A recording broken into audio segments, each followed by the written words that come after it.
வணக்கம். மாலை முரசு செய்திகளை விரிவாக பார்ப்பதற்கு முன் தலைப்புச் செய்திகள். மக்களவைத் தேர்தலுக்கான அறிக்கையில் அதிமுகவின் கூடுதல் இணைப்பு வெளியீடு. 7 பேர் விடுதலை மற்றும் ஈழத்தில் பொது வாக்கெடுப்பை வலியுறுத்துவோம் என உறுதி.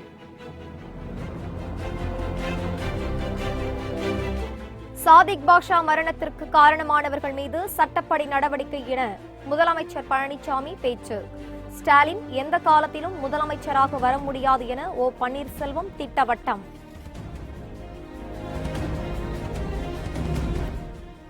மக்கள் நீதி மய்யத்தின் 2ஆம் கட்ட வேட்பாளர் பட்டியல் இன்று வெளியீடு.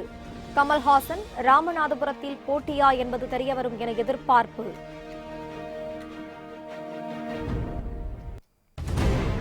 தமிழகம் முழுவதும் அதிமுக, திமுக, அமமுக வேட்பாளர்கள் தேர்தல் பிரச்சாரம். கொளுத்தும் வெயிலில் ஆதரவாளர்களுடன் வீதி வீதியாக சென்று வாக்கு சேகரிப்பு.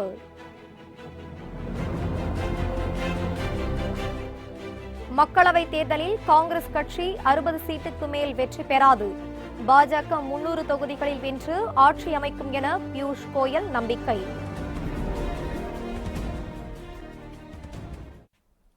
பேரறிவாளன் உள்ளிட்ட 7 தமிழர்களை விடுவிக்க மத்திய அரசையும் குடியரசுத் தலைவரையும் வலியுறுத்துவோம் என அதிமுக கூடுதலாக வெளியிட்டுள்ள தேர்தல் அறிக்கையில் குறிப்பிட்டுள்ளது. மக்களவைத் தேர்தலை முன்னிட்டு அதிமுக ஏற்கனவே தேர்தல் அறிக்கையை வெளியிட்டுள்ள நிலையில் அதில் இடம்பெறாதவற்றை தொகுத்து கூடுதல் இணைப்பை தற்போது வெளியிட்டுள்ளது. அதில் இலங்கை தமிழர் படுகொலைக்கு காரணமானவர்களுக்கு தண்டனை பெற்று தரப்படும் என அதிமுக உறுதியளித்துள்ளது.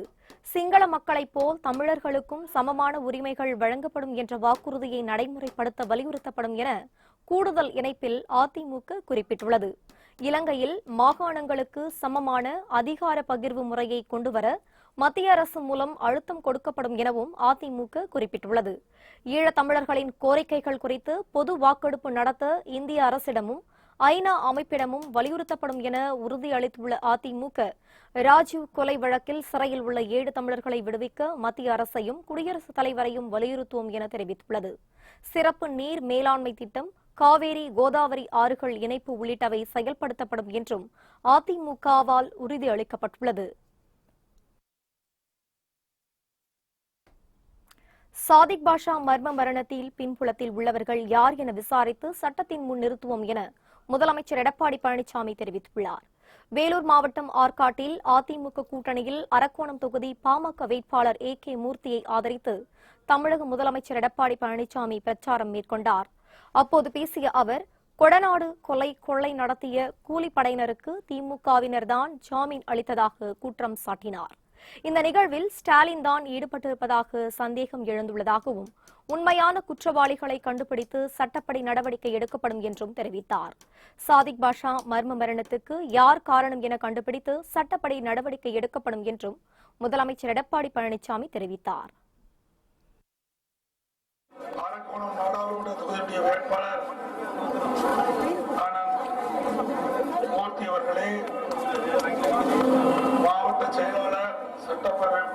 ரவி அவர்களே, இந்த தேர்தலிலே மிகப்பெரிய வெற்றியை காண வேண்டும் என்பதற்காக நாம் ஒரு மெகா கூட்டணியை அமைச்சிருக்கிறோம்.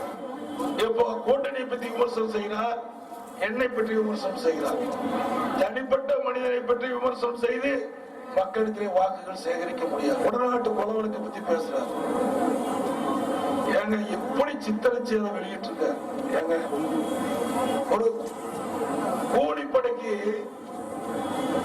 தீவிரவாதிகளுக்கு, கொள்ளை கும்பல்காரருக்கு திமுக கட்சிக்காரன் நிர்வாகி போய் ஜாமீன் எடுக்கிறானா? அதனுடைய பின்பலம் என்ன? அதுல சம்பந்தப்பட்டிருப்பதான தெரியுது. முதலமைச்சர் தொடர்புத்தி பேசினா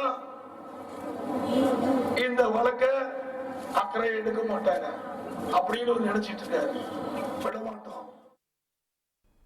தமிழக மக்களுக்கு 2000 ரூபாய் நிதியுதவி வழங்கும் திட்டத்தை எதிர்க்கும் திமுக மக்களுக்கு எப்படி நல்லது செய்யும் என்று முதலமைச்சர் கேள்வி எழுப்பினார். அதிமுக அரசுக்கு எதிராக பல்வேறு போராட்டங்களை திமுக தூண்டிவிட்டதாகவும் முதலமைச்சர் குற்றம் சாட்டினார். ஆற்காடு, முத்துக்கடை ஆகிய இடங்களில் பிரச்சாரத்துக்கு பின் சோளிங்கரில் சட்டப்பேரவை இடைத்தேர்தலில் போட்டியிடும் வேட்பாளர் வெங்குபட்டு சம்பத்தை ஆதரித்து முதலமைச்சர் பிரச்சாரம் செய்தார். அப்போது அரக்கோணம் மக்களவை தொகுதி பாமக வேட்பாளர் AK மூர்த்தியும் உடன் இருந்தார்.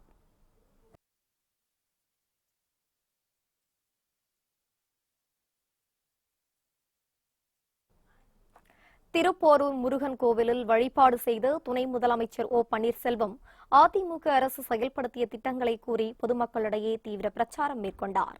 காஞ்சிபுரம் மாவட்டம் திருப்போரூர் தொகுதி சட்டமன்ற இடைத்தேர்தலில் அதிமுக சார்பில் ஆறுமுகம் போட்டியிடுகிறார்.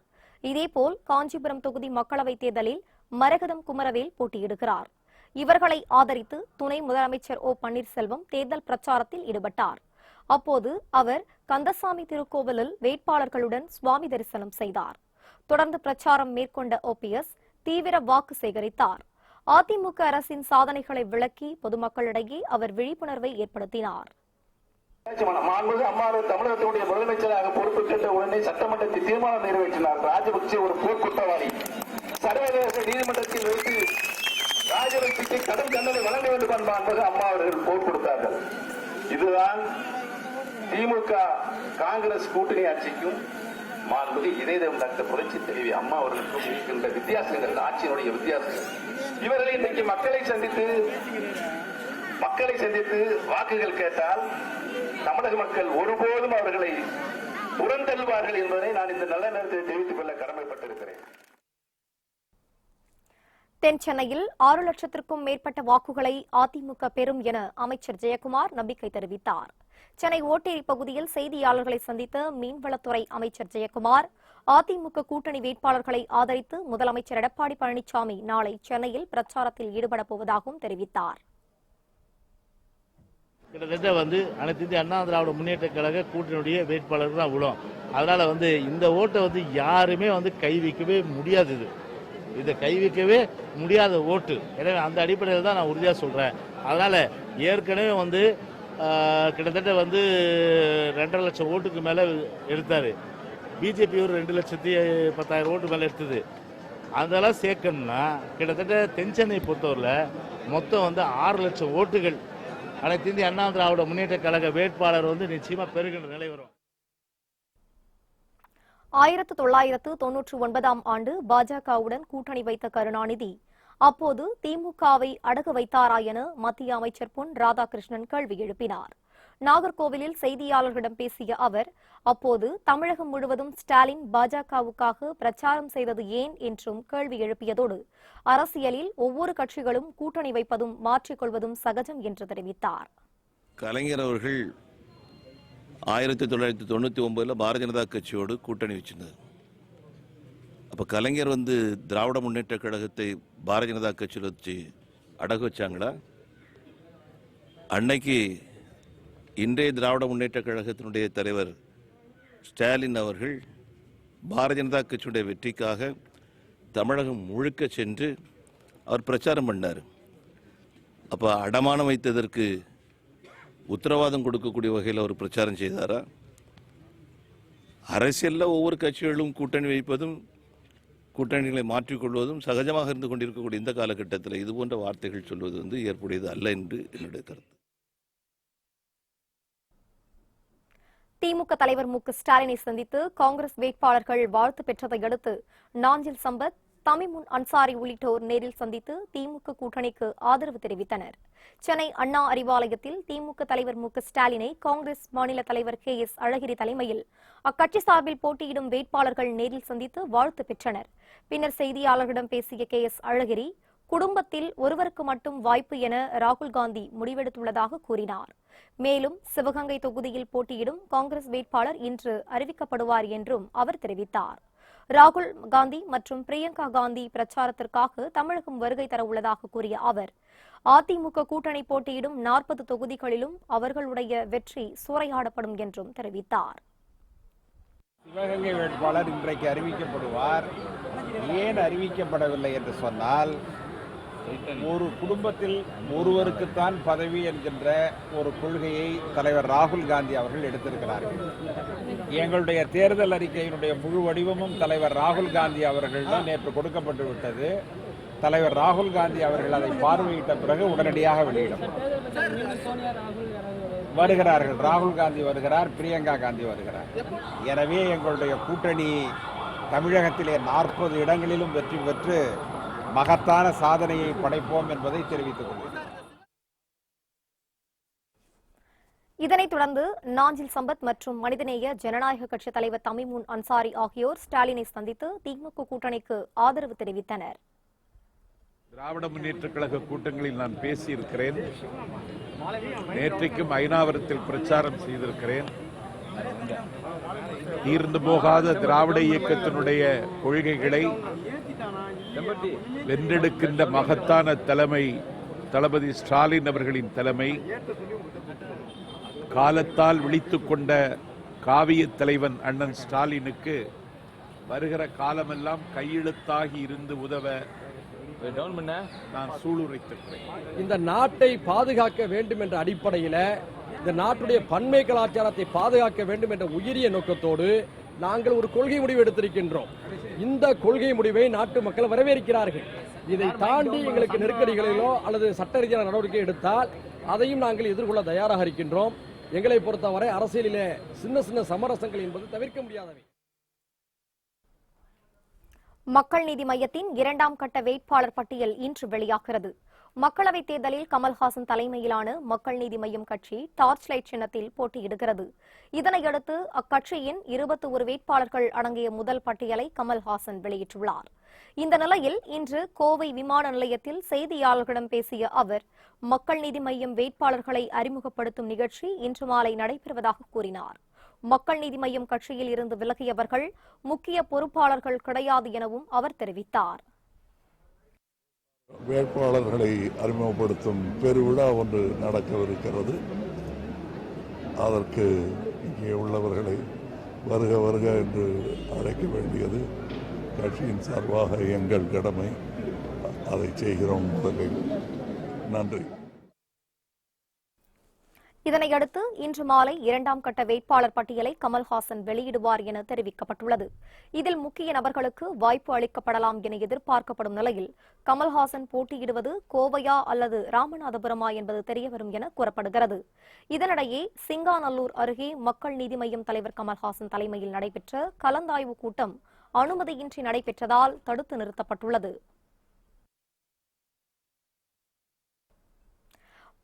மக்களவைத் தேர்தலுக்கு இன்னும் 26 நாட்களே உள்ள நிலையில் தமிழகத்தில் போட்டியிடும் அரசியல் கட்சிகளின் வேட்பாளர்கள் கொளுத்தும் வெயிலில் தீவிரமாக வாக்கு சேகரித்து வருகின்றனர்.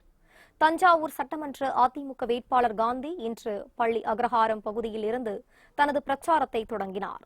அவருடன் அமைச்சர் துரைக்கண்ணு, அதிமுக தொண்டர்கள் மற்றும் பாமக கட்சி நிர்வாகிகள் உட்பட கூட்டணி கட்சியினர் வீதி வீதியாக சென்று பொதுமக்களிடம் வாக்கு சேகரித்து வருகின்றனர்.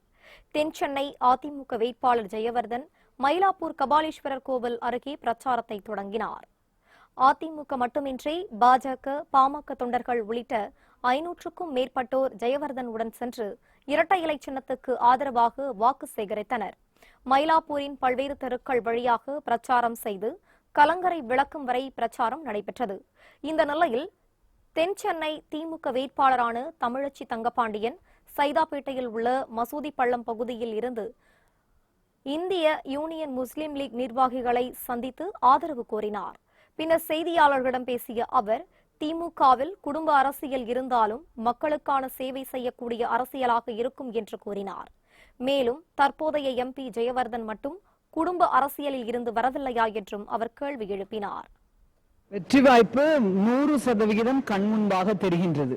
அந்த அளவிற்கு நம்பிக்கையும் எழுச்சியையும் என்னுடைய ஒவ்வொரு சந்திப்பும் இன்றைக்கு சைதை பகுதியிலே இருக்கின்ற இந்த இஸ்லாமிய பெருமக்களுடைய இந்த ஜமாத்தை, மதிப்பிற்குரிய ஹனீஃபா காஜியார், இந்திய யூனியன் முஸ்லீம் லீக் அவர்களுடைய அந்த கட்சியினுடைய நிர்வாகிகள் அத்துணை பேரையும் சந்தித்து ஆதரவு கேட்டிருக்கின்றேன். மிகுந்த உற்சாகத்தோடும் மதச்சார்பின்மைக்காக எப்பொழுதும் தொடர்ந்து குரல் கொடுத்து துணை நிற்கின்ற கட்சி திமுக என்பதாலும் அவர்கள் உற்சாகமான வரவேற்பையும் அன்பான ஆதரவையும் தெரிவித்திருக்கின்றார்கள்.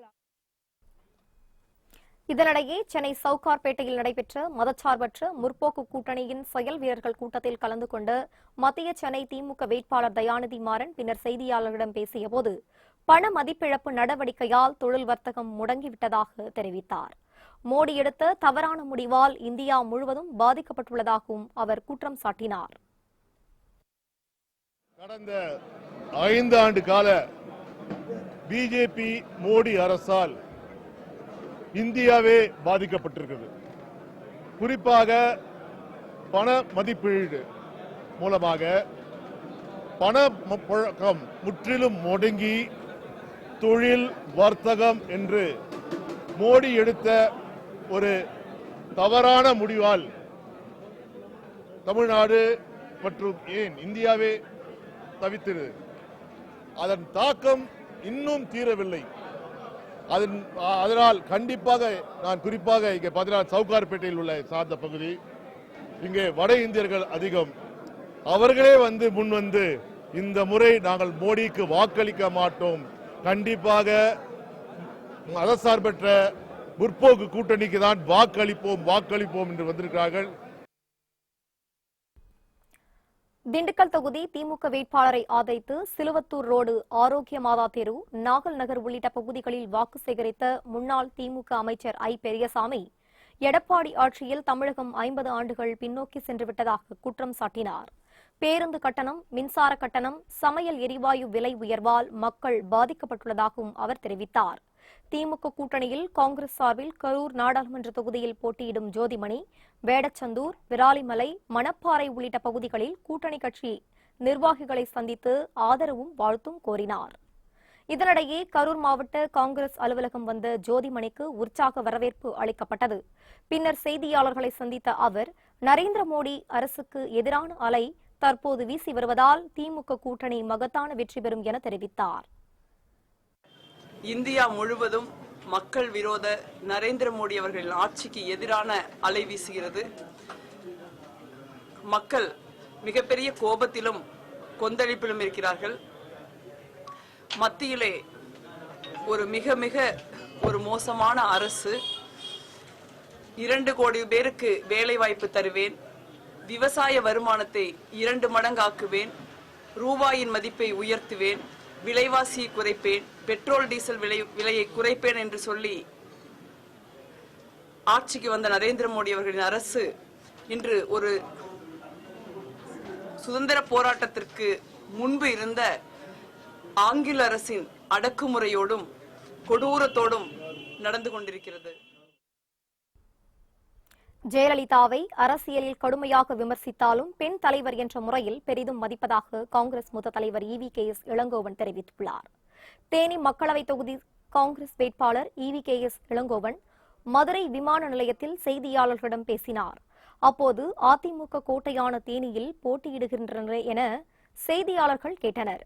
அதற்கு பதிலளித்த அவர், எந்த தொகுதியாக இருந்தாலும் கவலை இல்லை என்றும் பெரிய வெற்றி பெறுவோம் என்ற நம்பிக்கை உள்ளதாகவும் தெரிவித்தார். முன்னாள் முதலமைச்சர் ஜெயலலிதாவை அரசியலில் கடுமையாக விமர்சித்தாலும் பெண் தலைவர் என்ற முறையில் பெரிதும் மதிப்பதாகவும் இளங்கோவன் தெரிவித்தார். தேனியை பொறுத்தவரையில் நான் தேனி தொகுதியில் போட்டியிட வேண்டும் என்று மேலிடம் விரும்பி என்னை இங்கே அமைத்திருக்கின்றார்கள். என்னை பொறுத்தவரையில் நானாகட்டும் அல்லது என்னுடைய குடும்பமாகட்டும், என்னுடைய தாத்தா பெரியார் என்பது என்னுடைய தந்தையார் அவர்கள் என்பது நான் வரை கடந்த 100 ஆண்டுகளாக தமிழ்நாட்டிலே அரசியலிலும் சமூக நீதிக்காகவும் பாடுபடுகின்ற குடும்பத்தை சார்ந்தவன் நான் ஜெயலலிதா அவர்களை பற்றி கடுமையாக விமர்சிக்கின்றேன். ஆனால் ஒரு முறை கூட நான் அவரை ஒருமையிலே அழைத்தது கிடையாது. ஆகவே நான் ஜெயலலிதாவை அரசியல் ரீதியாகத்தான் விமர்சித்திருக்கின்றேனே தவிர தனிப்பட்ட முறையில் அவரை நான் விமர்சித்தது கிடையாது. OPS-க்கும் அவர் மகனுக்கும் தேனி மக்கள் பாடம் புகட்டுவார்கள் என அமமுக கொள்கை பரப்பு செயலாளர் தங்க தமிழ்ச்செல்வன் தெரிவித்துள்ளார். தேனி மக்களவை தொகுதி அமமுக வேட்பாளராக அறிவிக்கப்பட்டுள்ள தங்க தமிழ்ச்செல்வன் மதுரையில் செய்தியாளர்களிடம் பேசினார். அப்போது பெரியகுளம் தொகுதி மக்களவை உறுப்பினராக தினகரன் இருந்தபோது தேனியில் மருத்துவக் கல்லூரி உள்ளிட்ட பல்வேறு திட்டங்களை கொண்டு வந்ததாக தெரிவித்தார். தேனி தொகுதியில் OPS குடும்பத்தினர் பணத்தை வாரி இறைப்பதாக குற்றம் சாட்டிய தங்க தமிழ்ச்செல்வன், OPS-க்கும் அவர் மகனுக்கும் மக்கள் தேர்தலில் பாடம் புகட்டுவார்கள் என தெரிவித்தார். அண்ணன் TTV தினகரன் தேனி பெரியகுளம் பார்லிமெண்ட்ல ஜெயிச்சு ராஜ்யசபா MP ஆகி 10 வருஷம் ஊர்லயே தங்கி வீடு வீடா போய் சர்வீஸ் பண்ண ஒரே MP அண்ணன் TTV தினகரன். வர்றாளு போறாளுக்கு பூரா 1000, 2000, 10,000, 5000 வீட்டுல வச்சு அப்படியே பொங்கல் கொடுப்போம்ல மக்களுக்கு, அது மாதிரி கொடுத்துக்கிட்டு இருக்காங்களா? தேனி மாவட்டத்து மக்கள் பார்த்துக்கிட்டே இருக்காங்க. நிச்சயமா நாங்க மிகப்பெரிய வெற்றியை இந்த நாடாளுமன்ற தேர்தலில் சட்டமன்ற தேர்தலில் ஜெயிப்போம். சமாஜ்வாதி கட்சி தலைவர் அகிலேஷ் யாதவ் ஆசம்கரிலும் ஆசம்கான் ராம்பூரிலும் இருந்து போட்டியிடுகின்றனர். சமாஜ்வாதி கட்சியின் முலாயம் சிங் யாதவ் கடந்த தேர்தலில் ஆசம்கர் தொகுதியில் போட்டியிட்டு வெற்றி பெற்றார். இம்முறை அவர் மகன் அகிலேஷ் யாதவ் அந்த தொகுதியில் போட்டியிடுகிறார். முலாயம் சிங் இம்முறை மைன்பூரி தொகுதியில் இருந்து போட்டியிடுகிறார். அதேபோல் கட்சியின் மூத்த தலைவர் ஆசம்கான் ராம்பூர் தொகுதியில் வேட்பாளராக களமிறங்குகிறார். ஆசம்கான் இப்போது ராம்பூர் தொகுதியில் சட்டமன்ற உறுப்பினராக உள்ளது குறிப்பிடத்தக்கது.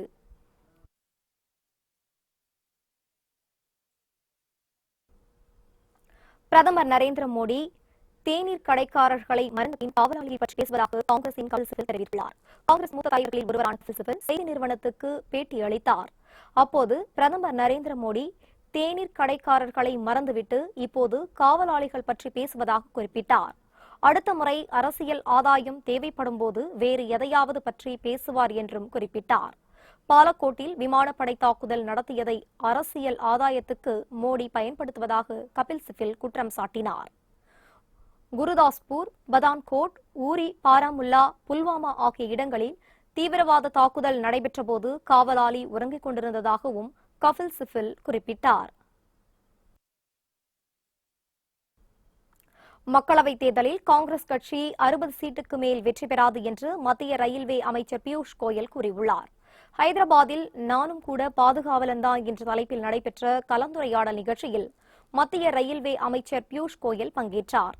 அப்போது பேசிய அவர் தேர்தல் ஆதாயத்திற்காக பிரியங்கா காந்தியை காங்கிரஸ் கட்சி பயன்படுத்துவதாகவும் இது ஒருபோதும் பலன் அளிக்காது என்றும் தெரிவித்தார். பாஜக 300 இடங்களுக்கு மேல் வெற்றி பெற்று ஆட்சியை பிடிக்கும் என்று நம்பிக்கை தெரிவித்த பியூஷ் கோயல் நாட்டிற்கு மிகவும் வலுவான பிரச்சினைகளுக்கு முக்கியத்துவம் அளிக்கும் தலைவர்கள் தேவைப்படுவதாகவும் திடீர் அரசியல்வாதிகள் யாரும் தேவையில்லை எனவும் கூறினார். மேலும் அயோத்தியில் ராமர் கோயில் நிச்சயம் கட்டப்படும் என்றும் மத்திய அமைச்சர் பியூஷ் கோயல் உறுதியளித்தார். திருவள்ளூர் மக்களவைத் தொகுதியில் காங்கிரஸ் வேட்பாளராக ஜெயக்குமார் அறிவித்துள்ளதை கண்டித்து சென்னை சத்தியமூர்த்தி பவனில் காங்கிரஸ் SC/ST பிரிவினர் ஆர்ப்பாட்டத்தில் ஈடுபட்டனர். ஜெயக்குமாரை வேட்பாளராக அறிவித்துள்ளதை திரும்பப் பெற வேண்டும் என வலியுறுத்தியதுடன் ஒருவர் தீக்குளிக்க முயன்றதால் அங்கு பரபரப்பு ஏற்பட்டது.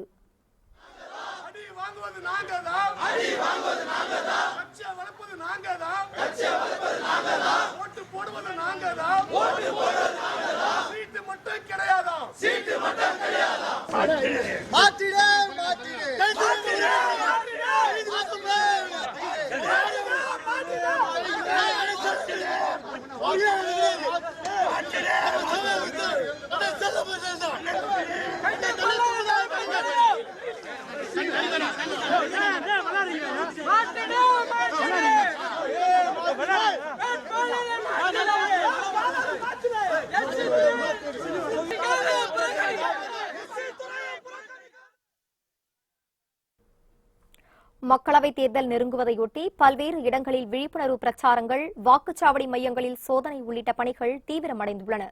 சட்டமன்ற தொகுதிகளுக்கு இயந்திரங்களை பிரித்தனுப்பும் பணியினை தொடங்கி வைத்த சேலம் மாவட்ட ஆட்சியர் ரோஹிணி செய்தியாளர்களிடம் பேசுகையில் பதட்டமான வாக்குச்சாவடி மையங்களை கண்டறிந்து முன்னெச்சரிக்கை நடவடிக்கை எடுக்கப்பட்டு வருவதாக கூறினார். மேலும் கள்ள ஓட்டு போட முயற்சிப்பவர்கள் மீது கடும் நடவடிக்கை எடுக்கப்படும் என சேலம் மாவட்ட ஆட்சியர் ரோஹிணி எச்சரித்துள்ளார். கள்ள ஓட்டுங்கிறது இருக்கிறதுக்கு வாய்ப்பே இல்லை. அந்த அளவுக்கு நம்ம இந்த முறை ஏற்பாடு செஞ்சிருக்கிறோம். எப்படின்னு கேட்டீங்கன்னா, நம்மளுடைய வாக்காளர் பட்டியல் அதுதான் மிக முக்கியமான விஷயம். வாக்காளர் பட்டியலில் வந்து டெட், ஷிஃப்டடு இந்த மாதிரி ஒரு உயிரோடு இல்லாத வாக்காளர்களே வந்து இப்பொழுதுக்கு இல்லை. அந்த வகையில வந்து அந்த அளவுக்கு நம்ம வந்து இது பண்ணியிருக்கிறோம். அதனால கண்டிப்பா அதுக்கு வந்து வாய்ப்பு இல்லை. அதை வந்து ஒரு எலக்ட்ரல் ஆஃபென்ஸ் ஆகும். இம்பர்சோனேஷன்ங்கிறது மிக மிக ஒரு கடுமையான ஒரு அதுக்கு வந்து ஒரு பனிஷ்மெண்ட் வழங்கப்படும். பணம் பெறாமல் வாக்களிப்போம் என திருவண்ணாமலையில் உள்ள உலகமாதா ஆலயத்தில் உறுதிமொழி எடுக்கப்பட்டது. இதன் பிறகு ஆலயத்தின் வெளியே பொதுமக்களுக்கு வாக்களிப்பதன் அவசியம் குறித்து எடுத்துரைக்கப்பட்டது. இதேபோல் வாக்காளர்களுக்கு விழிப்புணர்வு ஏற்படுத்தும் வகையில் ஸ்கேட்டிங் செய்து மாணவர்கள் விழிப்புணர்வு பிரச்சாரம் செய்தனர். இதனை திருவண்ணாமலை மாவட்ட ஆட்சியர் கந்தசாமி தொடங்கி வைத்தார். நீலகிரி மாவட்டம் கோத்தகிரி பகுதியில் ஆக்கிரமிக்கப்பட்டுள்ள நீர்நிலைகளை மீட்டுத் தராவிட்டால் நாடாளுமன்ற தேர்தலை புறக்கணிக்கப் போவதாக அப்பகுதி மக்கள் தெரிவித்துள்ளனர். இதுவரை பலமுறை புகார் கொடுத்தும் பல போராட்டங்கள் நடத்தியும் அதிகாரிகள் கண்டுகொள்ளவில்லை என அவர்கள் குற்றம் சாட்டியுள்ளனர். ஓடை ஆக்கிரமிப்படுத்தி 4 வருடமாக மனு அளித்தும் கலெக்டர்களுக்கும் கோத்தகிரி பஞ்சாயத்து போர்டுக்கும் பஞ்சாயத்து எந்த விரோதமும் இல்லாத காரணத்தால் மேற்கொண்டு இந்த நடவடிக்கை இல்லை. கோடைக்காலத்தில் குடிநீரின்றி போராடும் நிலை உடையவிட்டது. தற்போது பஞ்சாயத்துகளில் சர்வே மூலியமாக சர்வே செய்து கொண்டார்கள். கலெக்டரிடத்தில் செஞ்சிருந்தோம். கலெக்டரும் அதற்கு நடவடிக்கை இருக்குன்னு சொல்றேன். ஆனால் இந்த 4 வருடமும் ஒன்றும் செய்யாத காரணத்தால் தாந்தநாடு மக்கள் எதிர்வரும் பாராளுமன்றத்தில் புறக்கணிப்பு என்று ஊக்கமாக தீர்ப்பளிக்கப்பட்டது. தூத்துக்குடியில் வாக்குப்பதிவில் ஈடுபட உள்ள 9000 வாக்குச்சாவடி அதிகாரிகளுக்கு முதற்கட்ட பயிற்சி அளிக்கப்பட்டதாக மாவட்ட தேர்தல் அதிகாரி சந்தீப் நந்தூரி தெரிவித்தார். வரும் நாடாளுமன்ற தேர்தலில் வாக்குச்சாவடியில் பணியாற்றும் அதிகாரிகள் மற்றும் அலுவலர்களுக்கு பயிற்சி வகுப்புகள் நடத்தப்பட்டு வருகிறது. அதன்படி தூத்துக்குடி மாவட்டத்தில் தனியார் கல்லூரியில் முதற்கட்ட பயிற்சி வகுப்புகள் நடத்தப்பட்டன. இதனைத் தொடர்ந்து மாதிரி வாக்குச்சாவடியை மாவட்ட தேர்தல் அதிகாரி சந்தீப் நந்தூரி பார்வையிட்டார். தொடர்ந்து செய்தியாளர்களை சந்தித்த அவர் தூத்துக்குடியில் 1618 வாக்குச்சாவடிகள் உள்ளதாகவும் இதில் பணியாற்றும் 9000 வாக்குச்சாவடி அதிகாரிகளுக்கு முதற்கட்ட பயிற்சி அளிக்கப்பட்டுள்ளதாகவும் அவர் கூறினார். புத்தம் புதிய செய்திகள் அவ்வப்போது முழுமையாக மாலை முரசு தொலைக்காட்சி வழங்கும். இணைந்திருங்கள் மாலை முரசு தொலைக்காட்சியுடன். வணக்கம்.